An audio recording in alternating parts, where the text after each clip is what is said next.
Bismillahirrahmanirrahim. Assalamualaikum warahmatullahi wabarakatuh. Waalaikumsalam warahmatullahi wabarakatuh.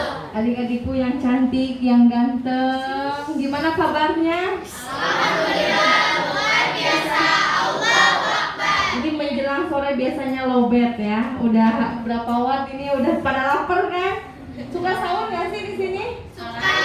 Suka. Oke. Kan belum kenal nih kita ya. Alhamdulillah saya Kang Linda Mulyadi, ini ada Karita, ada Kang Kokodoni, sama Teh Cicita yang biasa kesini kayaknya ya. Kami semua keluarga besar sahabat wakaf, BEC, Lause, terus juga ada dari HIPMI. Alhamdulillah ada berbagi makanan untuk berbuka dan sembako sama goodie bag untuk kalian.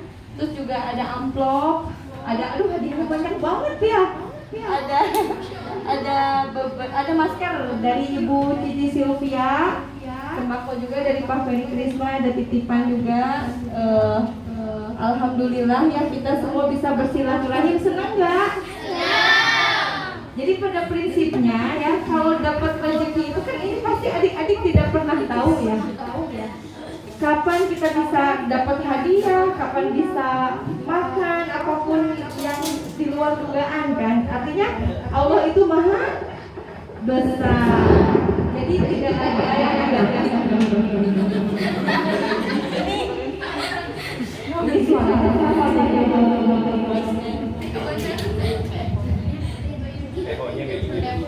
ehonya ya. Oh oke, ini udah normal. Aduh, mau kenalan dong, dari sini namanya siapa aja? Pak estafet. Fatmi.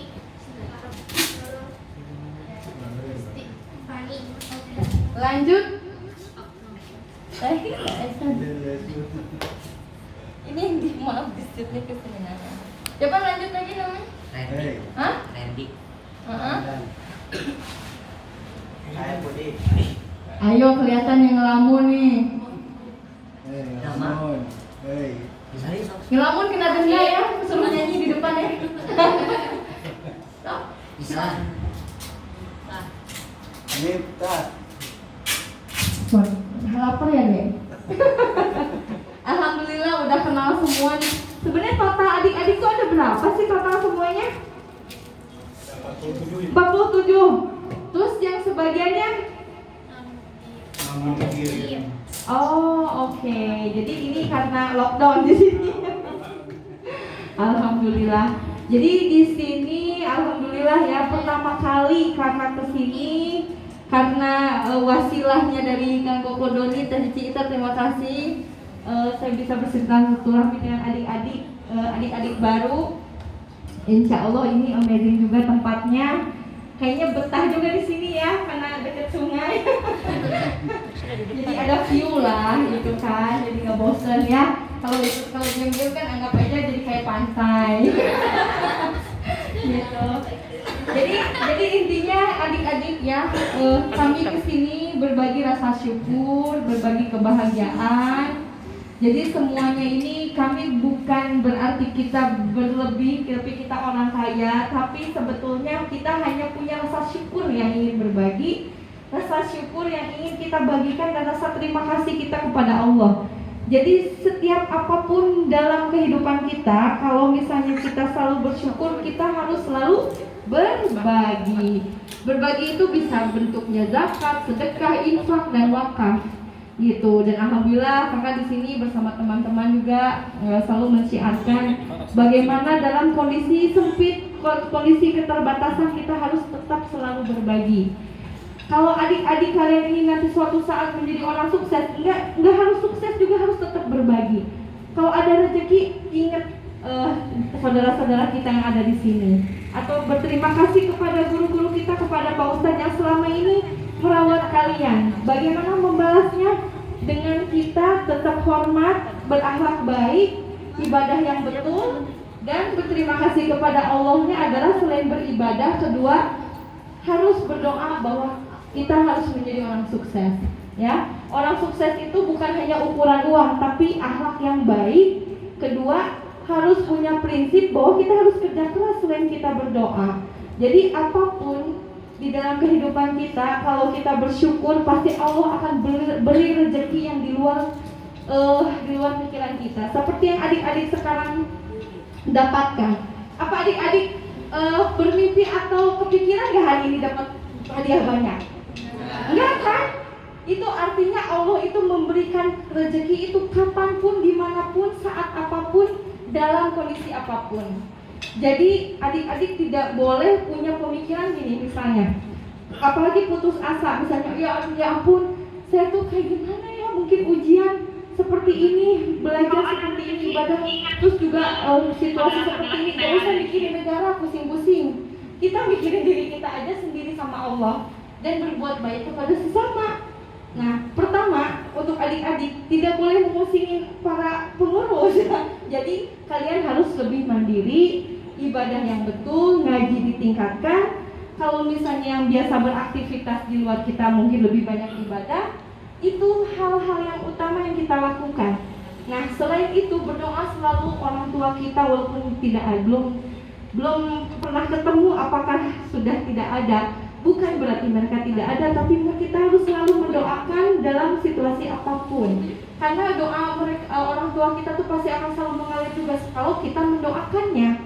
Bagaimana kita mendoakan orang lain, istilahnya kita harus mendoakan juga orang tua kita, mendoakan orang lain itu seperti halnya mendoakan diri kita sendiri. Jadi artinya adik-adik di sini pasti orang-orang hebat.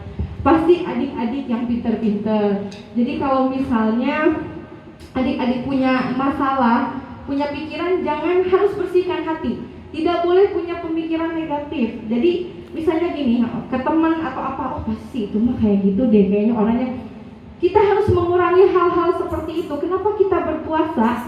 Itu bukan berarti berpuasa yang menahan lapar saja. Buat apa? Kalau tidak ada maknanya, kalau misalnya kita hanya berpuasa menahan lapar saja, padahal sebetulnya makna dari puasa itu adalah menahan diri dari emosi, menahan diri dari hal-hal yang negatif, pikiran yang itu. Apalagi sekarang ada wabah corona ini, COVID-19. Ya kita harusnya ketemu nggak usah pakai masker, kita pakai masker. Ribet nggak sih? Tapi kalau Allah sudah berkehendak untuk memutuskan nih, kalian sadar semuanya bahwa saya itu ada dan hadir. Saya berikan kamu bala sedikit saja, kamu udah kelabakan. Itu kata Allah. Gimana coba? Kita mau minta sama siapa lagi pertolongan kalau bukan kepada Allah gitu. Coba adik-adik pikir. Adik-adik dibesarkan di sini dari rezeki siapa aja kalau bukan Allah yang berkehendak, itu tidak mungkin. Pasti Allah akan memberikan rezeki dari orang-orang yang Allah panggil untuk menolong kalian semua. Termasuk kakak ada di sini dari wasilahnya yang kita tidak pernah tahu. Gitu. Jadi tidak boleh berhenti bersyukur dalam keadaan apapun. Tidak boleh mengeluh. Saya mah ini, tidak boleh. Itu karena akan merusak jiwa kita, merusak pikiran kita, akhirnya jadi males, akhirnya jadi apa coba? Jadi pikirannya macam-macam gitu. Nah, ini kalau adik-adik mau hebat, mau sukses, bersihkan hati, bersihkan pikiran, dan tetap bersyukur tadi ya, bersyukur, dan insya Allah kalian juga suatu saat pasti akan sama seperti kita. Ingat, kita pernah dibagi, kita harus berbagi. Kita memberi, karena kita pernah diberi misalnya, kita memberi juga, kita harus nunggu diberi. Suatu saat kalian akan seperti itu juga, insya Allah ya. Gitu. Jadi ini alhamdulillah kakak di sini bukan mengajarkan, karena ini pengalaman hidup dari nol, dari mu'alaf hijrah.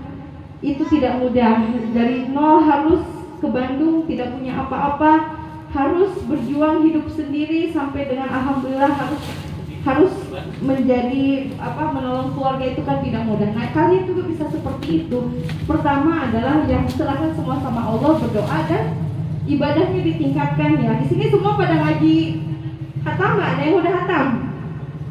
Proses ya. Nah, kalian target harus hatam semuanya. Nah, ini alhamdulillah tuh lihat hadiahnya udah banyak. Kalian nggak konsentrasi kali? Tapi konsentrasi juga lah ya. Nah, jadi kalau mengucapkan syukur itu apa? Yang paling utama adalah alhamdulillah. Alhamdulillah. Jadi segala puji bagi Allah karena Allah yang Maha Pengasih dan Maha Penyayang. Jangan lupa ya buat adik-adik, jangan berhenti untuk selalu pagi-pagi sholat duha, sholat taubat, sholat hajat setiap pagi. Apalagi lagi wabah corona ini. Kalian mau nggak kalau misalnya Indonesia normal kembali, terus banyak yang mau berbagi sama kalian? Kan seneng. Doa-doa kalian lah yang mustajab gitu kan, istilahnya doa ketulusan kalian untuk mendoakan para donatur yang selalu berbagi. Coba kalau misalnya kita dalam usaha yang sulit, kan kita juga sulit untuk berbaginya ya. Nah makanya coba adik-adik tingkatkan ibadahnya, sholat taubatnya, sholat duha, sholat hajat. Jangan lupa setiap hari minimum 3 surat yang kita harus baca, Ar-Rahman, Al-Waqi'ah, Al-Mulk, dan Yasin minimum. Dan jangan lupa zikir dan sholawatnya, Ar-Rahman, Ar-Rahim. Ya Allah yang Maha Pengasih lagi Maha Penyayang. Sholawat Allahumma sholli ala Sayyidina Muhammad wa ala ali Sayyidina Muhammad. Jadi segala istighfar sama astagfirullahaladzim. Kalau yang nggak punya tasbih bisa pakai tangan, gitu. Jadi di setiap apapun, karena pondasi hidup kita adalah ibadah kita. Kita mau gimana masa depan kita bagus kalau akhlaknya sama ibadahnya juga tidak bagus. Jadi harus semua ditanamkan dalam diri kita. Oke, ini karena harus kita foto. Terima kasih kepada BPHP HIPMI bidang 5 ya, Kang Kukondoni. Dari ketum dari Hamam. Dari ketum? Juga. Oh, dari ketum ketum. juga. Ketum. Zakatnya ya. Pak Ketum juga. Oh iya, Jakarta Kabupaten Ketum. Alhamdulillah. Jadi ini kita foto dulu. Foto bersama.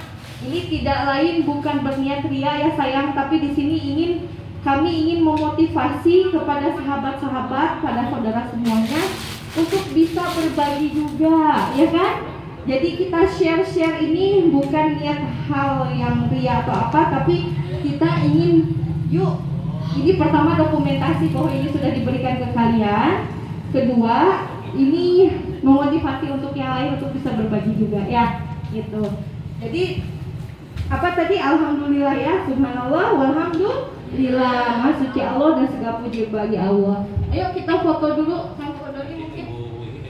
Oh nunggu dulu. Tunggu yang dari Oh. itu semuanya. Oh oke. Nanti dia kesini buka bersama di sini berarti. Iya.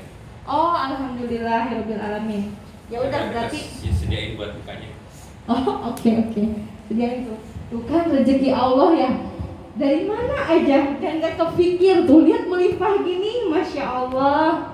Kalau gurunya mana ada nggak ustadznya? Ada. Oh oke. Oh ada berapa orang di sini? 3 orang. Ada bisa saya di sini mau wawancara karena baru pertama kali Pak Punten saya ada wawancara live ini karena nanti disaksikan teman-teman saya juga. Bapak Punten, Bapak siapa namanya? Bapak Wahyu. Oh, Bapak Wahyu. Bapak udah berapa lama ngurus di sini? Sejak awal. Tahun masih Punten. Sejak awal pendiriannya tahun 2014 sampai sekarang. Bapak tolong ceritain ke saya bagaimana Bapak proses bisa berdirinya Panti Asuhan Asuh Ibu ini. Ya awalnya kami tergugat karena di dalam Quran Allah sementara mengatakan yang bunyinya ya ayyuhalladzina amanu taqullah, ya orang beriman, wal yahsal ladzina law taraku min khalfihim dzurriyyatan di'afar. Kalian harus merasa takut dengan generasi kalian yang lemah. Dasar awalnya itu seperti itu. Jadi dikarenakan kami merasa tergugah dengan banyaknya anak-anak yang yatim, yang piatu dan duafa, maka kami dengan tim senantiasa membuat panti asuhan ini. Yang paling awalnya juga sejak itu dengan adanya pengkristenisasian dulu di Arjasari, itu anak-anaknya bahkan banyak keluarga yang senantiasa masuk Kristen. Maka awalnya kami mengambil anak-anaknya juga dari Arjasari. Sejak itu ya sampai sekarang alhamdulillah bisa berlanjut gitu. Nah, Bapak berapa orang pendiri Restu Ibu Fadliyah Restu Ibu? Awalnya banyak ya, tapi karena orang lain banyak kegiatan, banyak keperluan, banyak pekerjaan ya, akhirnya alhamdulillah kami inilah yang eksis sampai saat ini. Oh, alhamdulillah. Iya. Terus jadi ini tuh dari 2014 sampai sekarang berarti udah hampir 6 tahun Iya. ya. 6 tahun. 6 tahun. Terus ini bagaimana bisa berdiri begini ceritanya awalnya? Apakah dari dana sendiri atau ada hamba Allah yang Awalnya ya kami dengan tim karena kami niatnya juga karena Allah, ya. kami tidak punya modal spesial pun, la haula wala quwata illa billah, karena janji Allah, wa man jahada fina la yahdiyana subulana. Ketika kami bersungguh-sungguh menolong agama Allah, maka Allah pun akan menolong. Amin. Itu iya.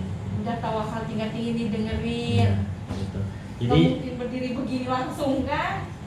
Jadi kami dengan tim bagaimana caranya, karena niatnya baik gitu ya, baik, ingin membantu anak-anak turunan-turunan kami jangan sampai lemah di dalam segi fisiknya, dalam segi pesaknya, apalagi dalam segi pasifnya atau akidahnya, agamanya gitu.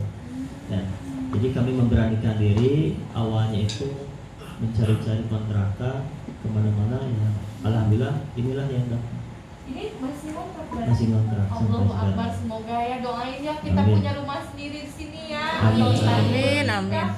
ada hamba Allah yang mau membantu kan, Amin. misalnya rumahnya mau diwakafkan kan nggak ada yang nggak mungkin ya. Iya, insya Allah. Bahkan awalnya Berarti itu udah 6 tahun ngontrak gitu? iya, dari awal 11 juta sekarang 17 juta. Oh iya Iya. iya. Ya Allah, tapi Allah cukupi ya. Alhamdulillah. Alhamdulillah. Ya doa Allah biasa. adik-adik inilah yang tidak boleh berhenti ya. Masya Allah. Baik, kalau boleh tahu Pak, ini kan namanya saya kan ke beberapa panti ini kan ada beberapa hal yang kayak misalnya apa namanya hal-hal yang mungkin paling kadang-kadang menegangkan tuh apa, masalah pengeluaran kah, masalah hal-hal ngurusin anak lah, apa ininya. Ya paling yang paling menegangkan itu Sharing-sharingnya ya. ketika anak-anak baru kesini, Oh. yang awal-awalnya ya merasa di rumahnya bebas gitu ya, bebas, sementara di sini ada aturan main ataupun ada jadwal-jadwal yang mesti Disiplin. dilakukan, yang akhirnya kadang-kadang anak-anak itu dulunya suka Nakal-nakal ya. suka nangis sendiri, pernah gitu, karena yang biasanya dengan keluarga, dengan neneknya, sekarang di sini awal-awalnya, tapi sekarang alhamdulillah gitu. Pastilah biasa. Dengan banyaknya kegiatan ya kami disimpan saja dengan berbagai macam kegiatan. Di antaranya ini ada Marawis gitu. Karena program kami di antaranya itu banyak. Ada tahfidz Quran. Alhamdulillah itu tiap hari tahfidz Quran. Walaupun one day one ayat, satu hari satu ayat. Alhamdulillah ada yang sudah 3 juz, ada yang 4 juz gitu. Bahkan program yang selanjutnya itu ada yang namanya sahur sudah habis. Itu selalu rutin. Udah rutin, udah Itu yang dijadikan. memancing rezeki juga Amin, kayaknya amin, Senin amin. Kamis itu. Jadi bukannya sunnah lagi, jadi di sini mah udah diwajibkan gitu buat anak-anak. Siapa yang sudah 5 juz siapa? Baru 4 juz. 4. Siapa yang dapat? Siapa yang 4 juz? Hmm. Wih, dapat hadiah double dong. Amin. Makanya yang lainnya rajin juga. Iya. Apal berapa juz? Jus, bukan jus. Juz tomat, mangga gitu. Kayak cici gue nggak kayaknya berjus. Ya. Adapun untuk mengisi kegiatan-kegiatan karena sekolahnya libur, Iya, sementara ini maka kami menerapkan berbagai macam metode pembelajaran. Di antaranya itu sudah ditempel, bahkan hari Senin besok ujian di sini. Ujian sendiri gitu. Iya, di sini. Tes-tes lah ya. Iya, karena di sini materinya yang diajarkan itu ada hadis, ada tahfidz Quran, ada mahfudzoh, ada bahasa Arab, tajwid dan Oh, di sini belajar bahasa Arab juga. misal sedikit sedikit karena kan anak-anak belajar di sekolahnya di sanawiyah gitu, jadi untuk membantu aja gitu, Iya. membantu supaya ya sedikit bisa. Alhamdulillah, ya Allah berkah ya saya. Sebetulnya gini adik-adik, tidak mudah untuk menjadi seperti beliau ini karena nggak semua orang mau memikirkan orang lain. Kan kalau secara lahiriah nih, ini kan bukan anak-anaknya kandung asli, Iya. tapi karena beliau ini ayahanda kita ini punya diberikan hidayah oleh Allah, diberikan hati yang lapang untuk mengurus halinya. Jadi Allah berikan kekuatan lah ya untuk, karena kan gak mudah ya Iya. ngurusin anak sebanyak ini dan baik-baik kalian semuanya. Kan ada ungkapan kalau dulu dari istri saya sendiri, urus aja anak panti, biarkan saya. Pasti Dari pasti awal-awalnya, tapi sekarang udah Pasti. memaklumi.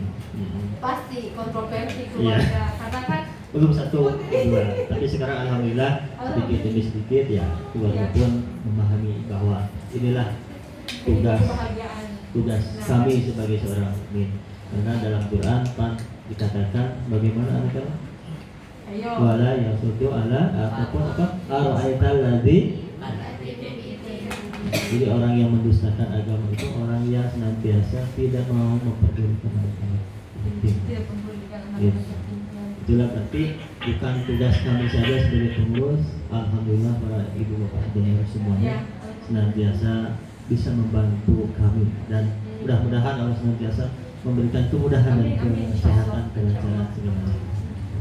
Jadi memang yang saya bisa tangkap dari Pak Ustadz ini, jadi bahwa kalau kita punya keyakinan nih, adik-adik punya keyakinan, misalnya saya pengen punya rumah, saya pengen sukses, atau saya ingin punya panti asuhan kayak gini, atau punya sekolahan, itu yakin aja dulu, betul nggak? Oh, Yakin aja dulu, yakin punya impian, punya cita-cita. Gimana hidup kalau tidak punya cita-cita, seperti kita tidak punya tujuan dan arah. Kalau beliau ini memang mungkin udah cita-citanya pengen punya banyak anak, paling kan ya. banyak istri, banyak anak. Banyak anak. Coba bayangkan, artinya kalau punya keyakinan, punya impian, itu pasti akan terwujud. Jadi seperti halnya gini, kakak kan udah pernah beberapa kali menemui orang-orang sukses itu ternyata dari tekad yang kuat. Jadi kayak kekeh gitu, saya harus punya itu, saya harus pengen jadi orang sukses. Gimana caranya? Mungkin dia belajar, dia cari tahu, mungkin dia dengan rajin dan banyak berdoa tadi. Akhirnya terwujud kan? Gitu, Alhamdulillah. alhamdulillah. Walaupun tantangannya seperti mungkin beliau istrinya nggak memahami ngurusin. Iya. Kok lebih peduli anak-anak ini dibanding saya, Iya. pasti gitu. Kalau nggak sepahamnya, tapi Iya. alhamdulillah sudah Allah berikan hidayah itu. Betul, alhamdulillah. Bahkan program yang lainnya juga, kalau dulu waktu anak-anak masih kecil ada ibu asuh, Oh, kalau sekarang kan udah ada yang SMA, jadi nggak ada ibu dulu kan asuh. kecil-kecil Iya. ya. Dulu kecil-kecil, sekarang udah besar. Bahkan jadwal masak juga apa hari ini siapa udah betul. Alhamdulillah anak-anak udah pada kreatif. Bahkan tadi siang udah bikin sesuatu buat mereka. Oh, Allahu Akbar. Udah bisa rutin ya, alhamdulillah. Udah pada pinter ya. Jadi ini Insya Allah bisa nanti bisa merasakan bagaimana hasilnya. Jadi nanti ini insya ada Allah tidak. surprise gitu. Iya. Ya doain juga, ini ada saudara saya kan, ini istrinya Kang Doni dan kita kan lagi hamil ya, dilancarkan semuanya sampai Amin. semua. Amin. Semuanya dimudahkan Pak Doni juga usahanya. Karita, Teh Asi, Kang Kokoriki, semua yang sudah berbagi ya kan, Amin. Besar TV, Lauser, Sahabat Wakaf, BYC, semualah orang-orang yang selama ini selalu berbagi dan mempedulikan anak-anak yatim. Amin. Karena kami juga sebenarnya kegiatan rutin sebenarnya. Karena ini baru pertama kali wasilahnya beliau di Sumber kebanjaran sih sengaja. Alhamdulillah. Siap. Saya juga senang kalau ke tempat-tempat baru bisa silaturahim kan. Kayak gitu. Alhamdulillah. Kita juga kebetulan kan membina para mualaf juga. Langsung kan kebetulan kan ya cateringnya gitu kan, terus pembinaan mungkin para mualaf yang kita ada beberapa program ke depan. Sambil aja karena kan kita merasa keluarga besar mualaf ini kan perlu bimbingan seperti adik-adik. Seperti halnya mualaf tuh kan nggak ngerti apa-apa dan mungkin habit yang dulu sama sekarang terus kepeduliannya harus lebih care. Kita kebetulan di Mualaf teh kalau kita bisa manggil Cici. Nah, jadi bedanya teman-teman sama Cici Lina ini, kalau teman-teman mah orang sudah bilang Islam tiba heula, ini mah Islam tiba baheula. Tiba baheula gitu. Jadi itu sama. Mualaf Cilina juga ini, Cilina juga mualaf. Jadi jadi kalau bicara tadi punya mimpi, ceritanya Cilina juga luar biasa, menginspirasi. Jadi ingat kata sahabat, menjada wajah, siapa yang bersungguh-sungguh pasti berhasil. Nah, kalau kita bicara doa itu kayak gimana sih? Kayak gini. Nah, itu salah satu wujud doa. Kalau ingat dalam di sini ada yang pernah baca hadis Arba'in? Nah, di bab rukun agama itu ada ya. Iman itu yang bagaimana? Tasdik bil qalbi, qaul bil lisan, wa amrun bil. Berarti iman yang sempurna itu ada 3 macam. Ada tiga proses. 1 dengan lisan, 2 dengan hati, 3 dengan perbuatan. Begitupun dengan doa. Ya, kita punya mimpi, ya Allah, saya pengen jadi penyanyi misalkan, pengen jadi pengusaha kayak Cilina. Itu pertama adalah doa dengan lisan. Yang kedua doa dengan hati, meyakini. Jangan sampai ragu-ragu. Ya, kalau ragu, Allah kabulkan nggak ya? Nah, kalau kayak gitu tuh udah ingat, ana inda dzanna abdi bi. Aku bagaimana persangkaan hambaku. Jadi kalau kata kita ragu-ragu, kita nggak yakin sama Allah, pasti nggak akan dikabul. Nah, ada doa yang paling wajib, syarat yang paling wajib setelah doa pakai lisan, yakin dengan hati. Doa yang paling wajib adalah doa dengan perbuatan. Apa itu dengan perbuatan? Berusaha, berjalan. Makanya kan doanya apa? Kalau kata Cilina tadi, tawakal. Wah, Pak Ustadz ini luar biasa tawakal. Apa? Makanya kita doanya apa? Ketika keluar rumah apa doanya?